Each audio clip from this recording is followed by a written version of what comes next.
দেখো আজকে একটা হাড্ডাহাড্ডি লড়াইয়ের দিন। এক হাতে রয়েছে গুগলের পিক্সেল 10 আর এক হাতে রয়েছে Motorola newly launch Motorola 870 Pro Plus।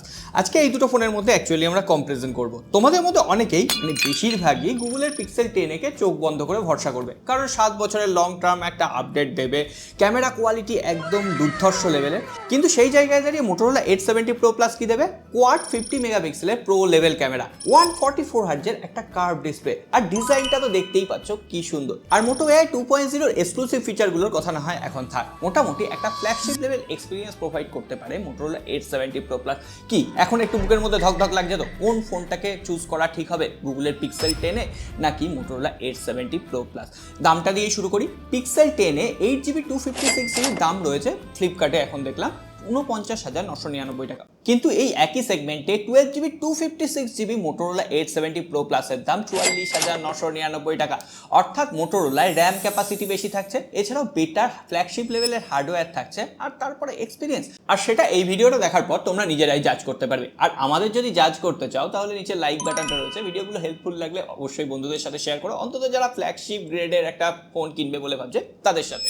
আচ্ছা, সব থেকে কনফিউশন পার্টটা দিয়ে শুরু করা যাক। দুটো ফোনের ক্যামেরা সেকশন। গুগল পিক্সেল 10 এখানে 48 মেগাপিক্সেলের প্রাইমারি ক্যামেরা আর 13 মেগাপিক্সেলের একটা আলট্রা ওয়াইড অ্যাঙ্গেল লেন্স রয়েছে। কোনো রকম টেলিফটো সেন্সার নেই, এটা মাথায় রাখতে হবে। কিন্তু তার সত্ত্বেও গুগলের পিক্সেল 10 যে ছবিগুলো আসছে একদম ন্যাচারাল, আর এটার জন্যই গুগল পিক্সেল 10 বিখ্যাত। কিন্তু মোটোরোলা 870 Pro Plus কমপ্লিটলি একটা ডিফারেন্ট ক্যামেরা সেটআপ দেওয়া হয়েছে। 50 মেগাপিক্সেলের একটা প্রাইমারি সনি সেন্সার দেওয়া হয়েছে, তার সঙ্গে সঙ্গে ওআইএস রয়েছে, আর 50 মেগাপিক্সেলের একটা আলট্রা ওয়াইড অ্যাঙ্গেল লেন্স, ওটা দিয়েই তোমরা ম্যাক্রো শুট করতে পারবে। আর 50 মেগাপিক্সেলের একটা টেলিফটো সেন্সার, যেটা 3.5x অপটিক্যাল জুম আর 50x পর্যন্ত ডিজিটাল জুম সাপোর্ট করে। এই দিকগুলোই কিন্তু গুগল পিক্সেল 10 অনেকটা পিছিয়ে যাবে। যাই হোক, আমরা দুটো স্মার্টফোন দিয়েই বেশ কিছু ছবি তুলেছি। ছবিগুলো পাশাপাশি রাখলে তোমরা নিজেরাই বুঝতে পারবে একদম সাদামাটা ন্যাচারাল কালার প্রোভাইড করছে গুগলের পিক্সেল 10। অবশ্যই ছবির শার্পনেস, কালার অ্যালগোরিদম, এক্সপোজার যথেষ্ট ভালো ছিল। কিন্তু অন্যদিকে মোটোরোলা 870 Pro Plus একটু ভাইব্রেন্ট আর সোশ্যাল মিডিয়া রেডি ছবি প্রোভাইড করছে। আর এখানে প্যান্টন ভ্যালিডেটেড ট্রু কালার সাপোর্ট রয়েছে, ফলে স্কিন টোন আর কালার রিপ্রোডাকশন কিন্তু অনেকটাই অ্যাকুরেট থাকছে। আর ওভারঅল এর 3টে ক্যামেরা দিয়েই 4K 60 FPS এ তোমরা ভিডিও শুট করতে পারবে। হরাইজন্টাল লকের ফিচার রয়েছে, এছাড়াও AI অ্যাডাপটিভ স্টেবিলাইজেশনের অপশন রয়েছে। অ্যাজ ইউজুয়াল আমরা দুটো ফোন দিয়ে 4K 60 FPS এ ভিডিও রেকর্ড করে দেখেছি, আর দুটো ফোনে স্টেবল ভিডিও আসছে, এই কথা অস্বীকার করা যায় না।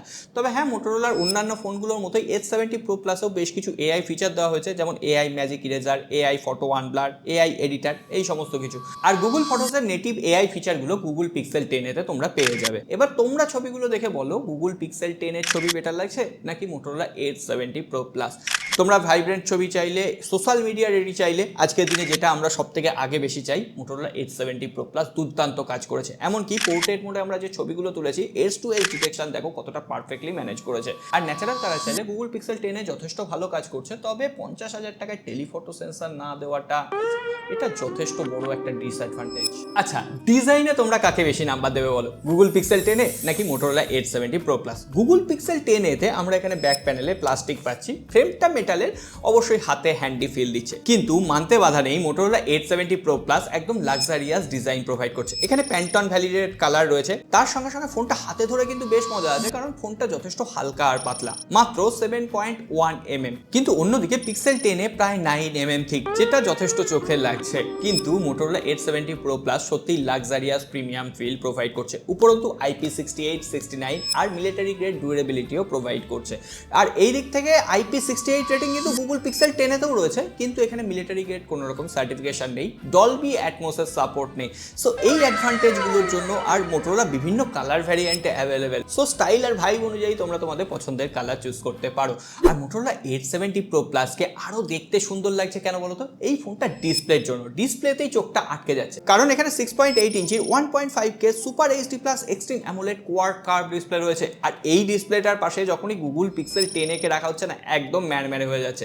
প্রথমত পিক্সেল 10 বেজেল আর চিন যথেষ্ট বড়, তবে হ্যাঁ সেটা সিমেট্রিক্যাল লাগছে। কিন্তু মোটোরোলার ডিসপ্লেটা দেখো, কোয়াড কার্ভ, তার সঙ্গে সঙ্গে এখানে বেজেল আর চিন প্রায় নেই বললেই চলে। আমরা দুটো স্মার্টফোন দিয়েই 4K ইউটিউবে ভিডিও চালিয়ে দেখেছি, দুটোতেই HDR10+ এর সাপোর্ট রয়েছে। তবে হ্যাঁ, মোটোরোলার কার্ভ ডিসপ্লে, তার সঙ্গে সঙ্গে ডিসপ্লেটা একটু বড়, ভাইব্রেন্ট কালার প্রোভাইড করছে, Pantone validated colour accuracy, 100% DCI P3 colour গ্যামেটের সাপোর্ট রয়েছে। সুতরাং ডিসপ্লেটা ফ্ল্যাগশিপ লেভেলের ডিসপ্লে থেকে কোনো অংশে কম নয়। আর আমরা ডাইরেক্ট সানলাইটে দুটো স্মার্টফোনকে ইউজ করে দেখেছি। 5200 নিটসে পিক ব্রাইটনেস রয়েছে এখানে মোটোরোলাতে, গুগল পিক্সেল 10 কত রয়েছে জানি না। ডাইরেক্ট সানলাইটেও মোটোরোলার ডিসপ্লেটা গুগল পিক্সেল 10 থেকে বেশি ভাইব্রেন্ট, আর মোটোরোলাতে কর্নিং গরিলা গ্লাস 7i এর প্রোটেকশনও রয়েছে। সুতরাং বুঝতেই পারছো, প্রোটেকশন আর ডিসপ্লে ডিজাইন সব দিক থেকেই মোটোরোলা কিন্তু এবার গুগলকে টেক্কা নিয়ে নিচ্ছে। দেখো, মাল্টিমিডিয়া এক্সপিরিয়েন্স নিয়ে কথা বলছি, সাউন্ড কোয়ালিটি এড়িয়ে যায় কি করে? দুটোতেই ডুয়েল স্টিরিও স্পিকার রয়েছে, আর দুটোর আউটপুট, লাউডনেস, বেস, ট্রিবল যথেষ্ট ভালোভাবে মেনটেন করতে পারছে। এক্ষেত্রে দুটোকেই 10-এ 10 দেওয়া যায়, কোনোটাতে কোনো কম্প্রোমাইজ আমি পাইনি। তাহলে অনেক তর্কাতর্কি হলো, এবার একটু পারফরমেন্স নিয়ে কথা বলি। মোটোরোলা 870 Pro Plus-এ মিডিয়াটেকের Dimensity 8500 এক্সট্রিম চিপসেট দেওয়া হয়েছে। পাশাপাশি এখানে UFS 4.1 storage type, LPDDR5X RAM রয়েছে। একদম টপ নচ কোয়ালিটির একটা হার্ডওয়্যার দেওয়া হয়েছে। তার থেকেও বড় কথা, এখানে 4600 mm² একটা ভেপার চেম্বার কুলিং সিস্টেম দেওয়া হয়েছে। ফলে যখন আমরা হেভি টাস্কিং করছি, মাল্টিটাস্কিং করছি, অ্যাপ্লিকেশন সুইচ করছি, ফোনটা কোনোভাবেই কিন্তু ওভারহিট হচ্ছে না, একদম স্মুথ একটা এক্সপিরিয়েন্স প্রোভাইড করছে। ইভেন আমরা 40 থেকে 45 মিনিট ধরে BGMI খেলে দেখেছি, ঘরে কোনো রকম এসি চলছিল না, তার সত্ত্বেও কোনো রকম ল্যাগ নেই, একদম 90 FPS এ কনস্ট্যান্ট গেমিং করে গেছে। আর একটা উদাহরণ দেখাবো, এখানে দেখো অ্যান্টুবি এসছে প্রায় 2 মিলিয়নের ওপর। কিন্তু এটাই যদি আমরা গুগল পিক্সেল 10 এর সাথে কম্পেয়ার করি, এখানে টেনসার G4 চিপসেট দেওয়া হয়েছে। চিপসেটটা কিন্তু খারাপ না, কিন্তু এই চিপসেটটা ডিজাইন করা হয়েছে এর AI পারফরমেন্স, AI ফ্লোকে এনহ্যান্স করার জন্য। আর আমরা যখন AnTuTu চেক করেছি, আমরা স্টোরেজ স্পিড চেক করেছি, সব দিক থেকেই কিন্তু মোটোরোলা 870 Pro Plus অনেকটা এগিয়ে। আর তাছাড়া আমরা BGMIও খেলে দেখেছি, আর BGMI খেলার সময় এর ব্যাক প্যানেলে কিন্তু সামান্য হিট হয়, এই কথা অস্বীকার করার জায়গা নেই। তবে হ্যাঁ, তোমরা যদি বেটার স্টেবিলিটি চাও, better app performance, multitasking, gaming capability, thermal stability চাও, তাহলে মোটোরোলা 870 Pro Plus কিন্তু এগিয়ে থাকবে। এটা অতি বড় নিন্দুকও না, অস্বীকার করতে পারবে না। আচ্ছা, তোমাদের কথা মানছি, গুগলের একটা প্রিমিয়াম ব্র্যান্ড ভ্যালু আছে, তার জন্য গুগলকে নিয়ে নেওয়া যায় এত কম্প্রোমাইজ করে। তাহলে আরেকটা জায়গায় কম্প্রোমাইজটা শুনে নাও। এখানে গুগল পিক্সেল 10-এতে 5100 mAh এর ব্যাটারি রয়েছে, 45 ওয়াটের চার্জার, মোটামুটি 1.5 ঘন্টার উপরে লাগছে ফুল চার্জ হতে। আর বক্সে কোনো রকম চার্জার নেই বস, ওটার জন্য আবার আলাদা পকেট থেকে টাকা বার করতে হবে। কিন্তু মোটোরোলা 870 Pro Plus এখানে বক্সের চার্জারও আছে, টাইপ সি কেবলও রয়েছে, আর পাশাপাশি এখানে 6500 mAh এর সিলিকন কার্বন ব্যাটারি রয়েছে, ওয়্যারলেস চার্জিং টেকনোলজি রয়েছে, তার সঙ্গে সঙ্গে 90 ওয়াটের ফাস্ট চার্জিং সাপোর্ট। মোটামুটি 1 ঘন্টার আশেপাশে এই ফোনটা কিন্তু ফুল চার্জ হয়ে যাচ্ছে।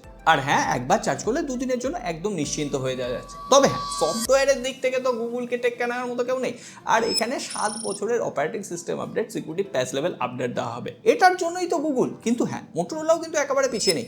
মোটোরোলা এখানে out of the box Android 16 রয়েছে, হ্যালো ইউআই সাপোর্ট রয়েছে, 3 বছরের অপারেটিং সিস্টেম আপডেট অর্থাৎ অ্যান্ড্রয়েড 19 পর্যন্ত, তার সঙ্গে সঙ্গে 5 বছরের সিকিউরিটি প্যাচ লেভেল আপডেট দেওয়া হবে। আর তার সঙ্গে মোটো এআই 2.0 বেশ কিছু এক্সক্লুসিভ ফিচার রয়েছে, যেমন case to image, text to sticker, catch me up, recall, remember this, next move suggestion, এইগুলো যেগুলো আমি মোটোরোলা 870 Pro এর যখন রিভিউ করেছিলাম না, ওই ভিডিওটা দেখে নেবে, বেশ ভালো করে আমি কিন্তু বুঝিয়ে দিয়েছি। আর এরপরও যদি মোটো এআই তোমরা আলাদা ডেডিকেটেড ভিডিও চাও, অবশ্যই কমেন্ট বক্সে লিখে জানিও, ভিডিও আসবে বল। ওহ, হাঁপিয়ে গেছি, যুদ্ধ তো শেষ। কিন্তু এবার আসল কথা হচ্ছে, 50,000 টাকার আশেপাশে তোমাদের যদি বাজেট হয়, তাহলে মোটোরোলা মোটোরোলা 870 Pro Plus নাকি গুগলের পিক্সেল 10। আমি হলে মোটোরোলা 870 Pro Plus কে চুজ করতাম, কারণ প্রথমত 870 Pro Plus এর টেলিফটো সেন্সার, তার সঙ্গে সঙ্গে প্রিমিয়াম ডিজাইন, একটা বিগার ব্যাটারি, এছাড়াও যে কোয়াড কার্ভ ডিসপ্লে দেখছে, একদম ফ্ল্যাগশিপ এক্সপিরিয়েন্স প্রোভাইড করার চেষ্টা করছে। অন্যদিকে তোমরা যদি সফটওয়্যারের এক্সপিরিয়েন্স বেটার চাও আর গুগলের ব্র্যান্ড ভ্যালু চাও, তাহলে সেক্ষেত্রে গুগল পিক্সেল 10 তোমরা দেখে নিতেই পারো। এবার তোমরা বলো, তোমরা হলে কোন স্মার্টফোনটা বেছে নিতে অ্যারাউন্ড 50,000, গুগল পিক্সেল 10 নাকি মোটোরোলা 870 Pro Plus? অবশ্যই কমেন্ট করো, আর হ্যাঁ, শেয়ার করতে ভুলে যেও না, কারণ এই ধরনের বাংলা ভাষায় সহজ সরল ভিডিও আর কোথাও পাবে না। চলো, সকলে ভালো থেকো, দেখা হবে আগামী পর্বে।